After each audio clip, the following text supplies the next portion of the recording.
तो hello guys, आज बात कर रहे हैं एक ऐसे स्टॉक की जो अभी रिसेंटली बहुत ज़्यादा न्यूज़ में रहा है। तो आज बात करेंगे अडानी ग्रीन एनर्जी की। कोई न्यूज़ की बात नहीं करेंगे, ना ही कोई कंट्रोवर्सी की बात करेंगे। यहाँ पर सिर्फ बात करेंगे फंडामेंटल और टेक्निकल एनालिसिस की। एक नॉर्मल थर्ड पर्सन पर्सपेक्टिव रखेंगे। ये कोई बाइंग और सेलिंग रिकमेंडेशन नहीं होगी, ये सिर्फ एक third person point of view होगा। ओके, अगर आपको किसी प्रकार की कोई इन्वेस्टमेंट करनी है तो आप प्लीज़ अपना एक खुद का एनालिसिस ज़रूर कीजिएगा। तो बात करते हैं अब अडानी ग्रीन एनर्जी की। तो अगर थोड़ा कंपनी का ओवरव्यू अगर हम देखते हैं तो कंपनी जुड़ी हुई है पावर जनरेशन और पावर सप्लाई से। ओके, कंपनी पावर जनरेट करती है और सप्लाई करती है। ओके, बहुत सारे बड़े प्रोजेक्ट्स पे कंपनी काम करती है। इस बिजनेस में कंपनी यहाँ पे इंडल्ज है। तो चलो बात कर लेते हैं कुछ फाइनेंशियल्स की। अगर मार्केट कैप देखें कंपनी की तो वो 1,66,000 करोड़ की है जिस दिन मैं ये वीडियो रिकॉर्ड कर रहा हूँ 28 दिसंबर 2024 के दिन। करंट प्राइस कंपनी का 1,054 रुपये है। बात कर लेते हैं अगर कुछ रेशियोज़ की, तो अगर बात करते हैं पीई रेशियो की तो वो अभी काफ़ी ज़्यादा है कंपनी का। यहाँ पर 130 का पीई चल रहा है फिलहाल कंपनी का, जबकि इंडस्ट्री का पीई सिर्फ 33 का है। तो इस हिसाब से देखा जाए कंपनी बहुत ज़्यादा महंगी है, बहुत ज़्यादा हाई वैल्यू पर अभी कंपनी मिल रही है। बात करते हैं अगर आरओई की तो वो अभी 14% है और आरओसीई अगर रेशो की बात करते हैं तो वो 9.6 है। अगर हम बात करते हैं डेट टू इक्विटी रेशो की, वो अभी 6.3 है, जो कि काफ़ी ज़्यादा माना जाता है। चलो कुछ अगर बात करते हैं पीयर्स की, कुछ कंपैरिजंस की, तो power generation and distribution sector में कई सारी कंपनीज है, जिसमें कि फर्स्ट नंबर पे एनटीपीसी, सेकंड पे पावर ग्रिड कॉरपोरेशन, थर्ड पे अडानी पावर आती है जो कि खुद से अडानी ग्रुप की एक कंपनी है, और फोर्थ नंबर पे अडानी ग्रीन आती है, और फिफ्थ नंबर पे टाटा पावर यहाँ पे देखने को मिलती है। चलो अब बात कर लेते हैं कुछ क्वार्टरली रिजल्ट्स की। बात करते हैं सितंबर टू सितंबर की। ओके, पिछले 3 सालों के रिजल्ट्स की बात करते हैं सितंबर टू सितंबर की। तो अगर सितंबर 2021 के क्वार्टर की बात करें तो सेल्स कंपनी की 1295 करोड़ थी, जो कि 2022 के सितंबर में 1584 करोड़, 2023 के सितंबर में 2220 करोड़ और 2024 के सितंबर में 3000 करोड़ की यहाँ पे कंपनी की सेल्स थी। अगर बात करते हैं नेट प्रॉफिट की तो 2021 के सितंबर क्वार्टर में वो 100 करोड़ था कंपनी का, 100 करोड़। 2022 के सितंबर में 149 करोड़, 2023 के सितंबर में 371 करोड़ और 2024 के सितंबर में 515 करोड़ यहाँ पे कंपनी का क्वार्टरली प्रॉफिट था। अगर ऑपरेटिंग प्रॉफिट मार्जिन की बात करें तो वो काफ़ी ज़्यादा ही है, काफ़ी अच्छा है कंपनी का। यहाँ पे एक बार को अगर देखा जाए तो 70 के क्रॉस ही रहता है, 70 से ऊपर ही रहता है। चलो अब बात कर लेते हैं कुछ प्रॉफिट एंड लॉस स्टेटमेंट की। पिछले कुछ सालों की प्रॉफिट एंड लॉस स्टेटमेंट को अगर हम देखते हैं तो 2017 में जो कंपनी की सेल्स थी वो 502 करोड़ थी, जो 2020 में 2500 करोड़ यानी 5 गुना यानी 5 गुना हो चुकी थी। फिर 2021 में 3100 करोड़ और फिर 2024 में अभी 9200 करोड़ रुपए कंपनी की सेल्स है।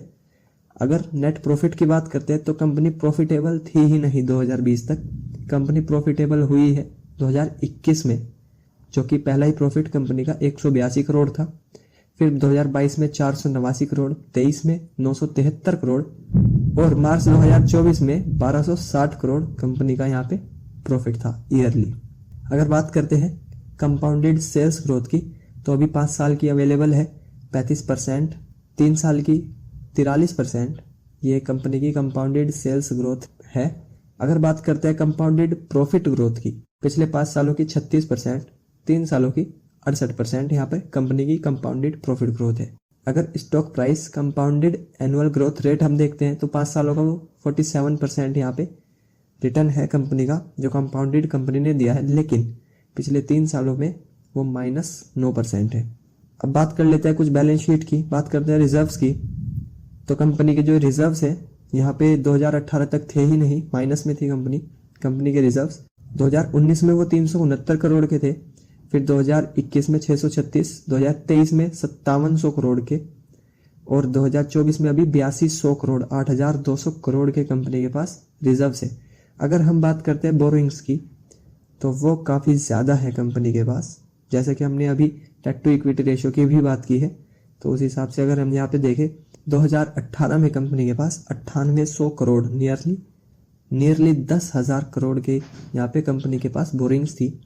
2021 में जो कि 24,000 करोड़ की हो चुकी थी और अब 2024 में 64,000 करोड़ की बोरिंग्स हो चुकी है कंपनी की, जो काफ़ी ज़्यादा है। जैसा कि हमने बात की है अभी डेट टू इक्विटी रेशियो की, जो कि 6.38 का कंपनी का चल रहा है। अब बात करते हैं कुछ शेयर होल्डिंग्स की। प्रमोटर्स की अगर हम होल्डिंग्स देखें तो 2019 में 86% वो थी, 2020 में 74%, अगर 2022 में देखें तो वो 61%, 2023 में 57% और 2024 में 56% कंपनी में प्रमोटर्स की होल्डिंग थी। अगर हम बात करते हैं फॉरेन इंस्टीट्यूशनल इन्वेस्टर्स की तो 2019 में वो 10%, 2021 में 21.47%, 2023 में 17% और 2024 में 18.15% कंपनी में FIIs की होल्डिंग है। अगर बात करते हैं DIIs की तो 2019 में वो 0.24% DIIs की होल्डिंग थी, 2021 में 0.3%, 2023 में 1.4% और 2024 में भी 1.5% ही कंपनी के अंदर DIIs की यहाँ पे होल्डिंग थी। अगर बात करते हैं पब्लिक होल्डिंग्स की तो 2019-20 में वो सिर्फ 3% के आसपास थी और जो कि बढ़कर 2023-24 में 23-24% तक वो हो चुकी है। तो काफ़ी ज़्यादा पब्लिक आ चुकी है यहाँ पे स्टॉक में। अब बात करते हैं कुछ टेक्निकल एनालिसिस की। तो जैसा कि आप सभी को पता है अभी रिसेंटली काफ़ी न्यूज़ आई है कंपनी के बारे में, पूरे अडानी ग्रुप के बारे में।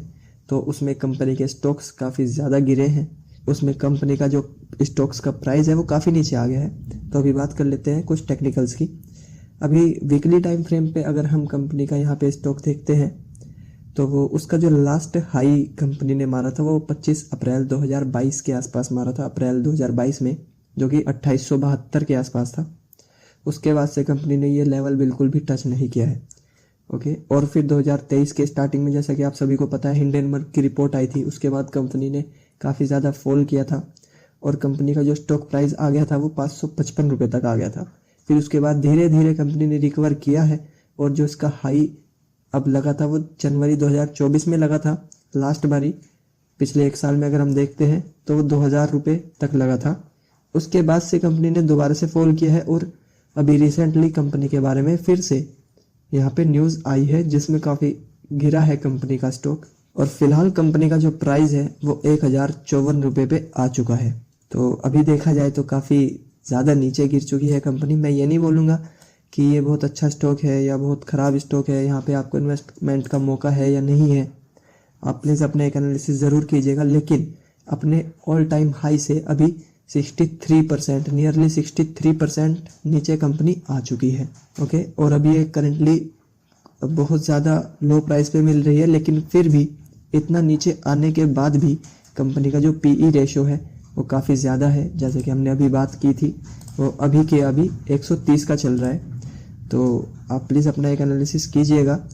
ओके, मैं कोई यहाँ पे आपको लेवल्स नहीं दूंगा बाई करने के लिए या सेल करने के लिए, बस ये एक नॉर्मल थर्ड पर्सन पर्सपेक्टिव से कंपनी का टेक्निकल और फंडामेंटल एनालिसिस था। आप प्लीज़ अपनी एक रिसर्च जरूर कीजिएगा इन्वेस्टमेंट करने से पहले। Thank you for watching this video. Have a great day.